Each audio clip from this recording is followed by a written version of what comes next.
नमस्कार, स्वागत है आपका। आप देख रहे हैं द न्यूज और मैं रानी गुप्ता आपके साथ। बड़ी खबर सामने आ रही है विपक्षी एकता एकजुटता को लेकर के। दरअसल नीतीश कुमार जो हैं वो विपक्षियों को साधने की कोशिश कर रहे हैं और लगातार इस कवायद में लगे हुए हैं कि लोकसभा चुनाव के लिए तमाम विपक्षी दलों को एक साथ करके एनडीए के खिलाफ चुनाव लड़ा जा सके। लेकिन इस बार वो नवीन पटनायक से मिलने के लिए उड़ीसा जाते हैं, लेकिन यहाँ पर नवीन पटनायक ने उनके विपक्षी एकजुटता की हवा निकाल दी है।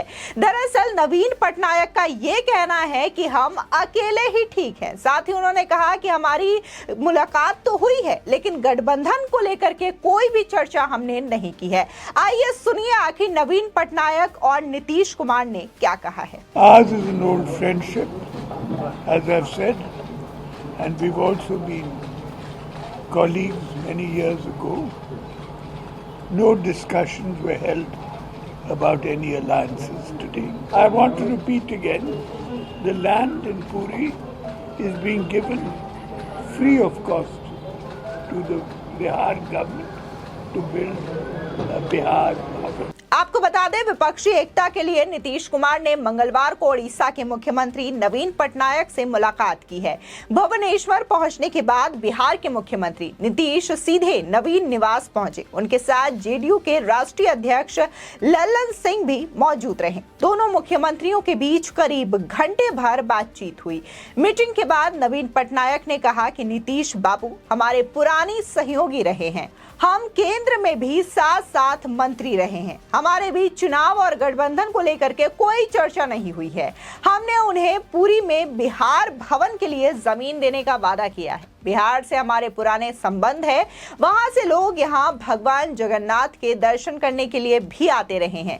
बीजेपी के खिलाफ विपक्ष को एकजुट करने के लिए लगातार नीतीश कुमार इन दिनों अलग अलग पार्टियों के साथ भेंट और मुलाकात कर रहे हैं। इससे पहले वो राहुल गांधी से लेकर अरविंद केजरीवाल, ममता बनर्जी और अखिलेश यादव से भी मुलाकात कर चुके हैं और गठबंधन को लेकर के चर्चा कर चुके हैं।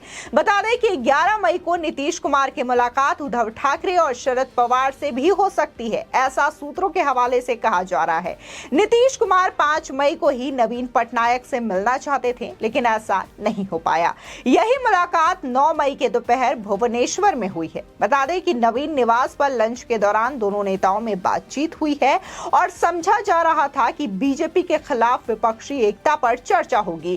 पर नवीन पटनायक जब नीतीश के साथ बाहर निकले तो उन्होंने सबको चौंका करके रख दिया। उन्होंने तो नीतीश कुमार के विपक्षी एकता की हवा तक निकाल दी है। बता दें कि उन्होंने कहा कि किसी भी तरीके के चुनावी गठबंधन पर कोई भी बातचीत हुई ही नहीं है।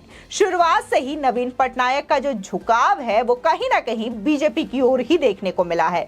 प्रधानमंत्री नरेंद्र मोदी से लेकर के एलके आडवाणी तक उनके काफी अच्छे रिश्ते रहे हैं। बता दें कि अटल बिहारी वाजपेयी की सरकार में नवीन पटनायक केंद्रीय मंत्री भी रह चुके हैं।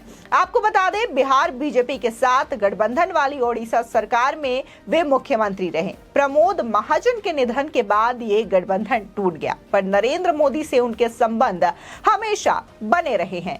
कश्मीर में धारा 370 हटाने से लेकर कई मुद्दों पर नवीन पटनायक ने मोदी सरकार का साथ दिया। आपको बता दें कि पीएम मोदी भी कई मौकों पर नवीन पटनायक की तारीफ भी कर चुके हैं।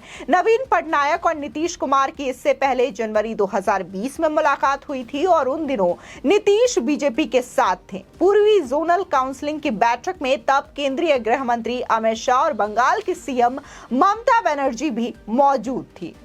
आपको बता दें कि बिहार के मुख्यमंत्री नीतीश कुमार इन दिनों लगातार विपक्षी पार्टियों को एक फेज में लाने में जुटे हुए हैं। उनका मानना है कि कांग्रेस और तमाम क्षेत्रीय पार्टियों के गठबंधन के बिना बीजेपी को हराना असंभव है। शुरुआत में उन्होंने उन नेताओं से मुलाकात की जिनके कांग्रेस से संबंध ठीक नहीं रहे हैं।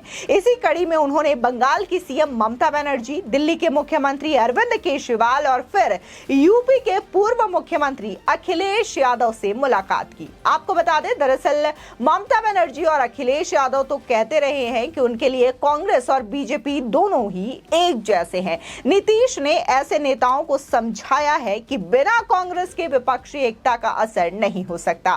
नीतीश के करीबी एक जेडीयू नेता की माने तो उन्होंने कहा है कि जिन राज्यों में क्षेत्रीय पार्टियां मजबूत है वहां कांग्रेस की भूमिका छोटे पार्टनर की रहेगी। समझा जाता है कि इन नेताओं से मुलाकात के बाद इसी महीने पटना में भी विपक्षी नेताओं की एक बड़ी बैठक हो सकती है। वहीं जेडीयू के एक नेता इस तरीके की मीटिंग गुजरात में सरदार पटेल के जन्म स्थल पर करना चाहते हैं। ऐसा करने से देश में एक बड़ा राजनीतिक मैसेज जाएगा। नाम न छपने की शर्त पर उन्होंने ये भी कहा कि प्रधानमंत्री नरेंद्र मोदी के गृह राज्य गुजरात में बैठक करने का एक अलग महत्व है। वैसे नीतीश कुमार ने अब तक इन प्रस्ताव पर अपनी सहमति नहीं जताई है। बता दें कि बिहार के मुख्यमंत्री नीतीश कुमार अब मोदी सरकार के सबसे बड़े आलोचक बन गए हैं। वे चाहते हैं कि बीजेपी के खिलाफ विपक्षी वोटों का बंटवारा ना हो और बीजेपी के खिलाफ हर लोकसभा सीट पर विपक्षी एक संयुक्त उम्मीदवार हो।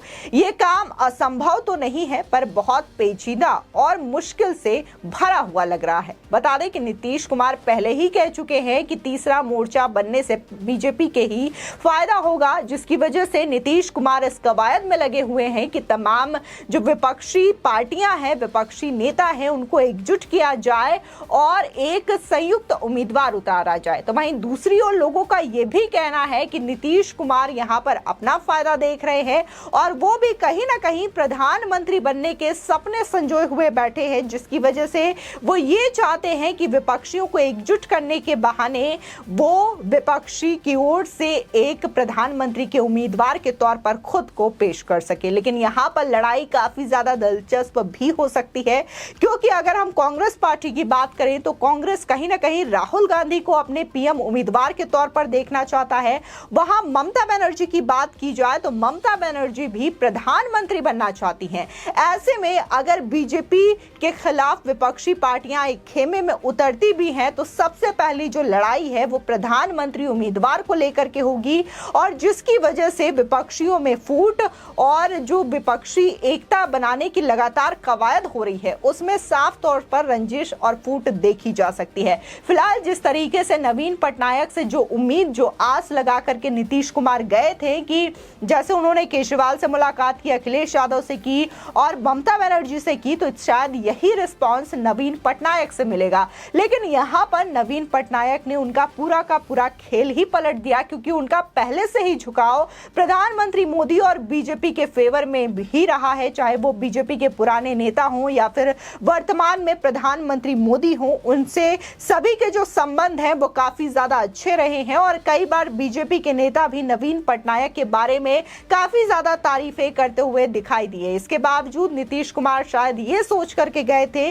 कि नवीन पटनायक उनके साथ होंगे और इस चीज से उन्हें फायदा मिलेगा, लेकिन यहाँ पर पूरी बात उल्टी पड़ती हुई दिखाई दी और पूरा का पूरा यहाँ पर पासा पलट गया है। फिलहाल चीजें कही जा रही हैं कि आने वाले समय में नीतीश कुमार उद्धव ठाकरे से भी मुलाकात कर सकते हैं और लोकसभा चुनाव के लिए उनको भी अपने साथ जुटाने की कवायद कर सकते हैं। फिलहाल इस खबर को लेकर के आपकी क्या राय है, हमारे कमेंट सेक्शन में जरूर बताएं। आगे की और भी अपडेट के लिए चैनल को सब्सक्राइब करना ना भूलें।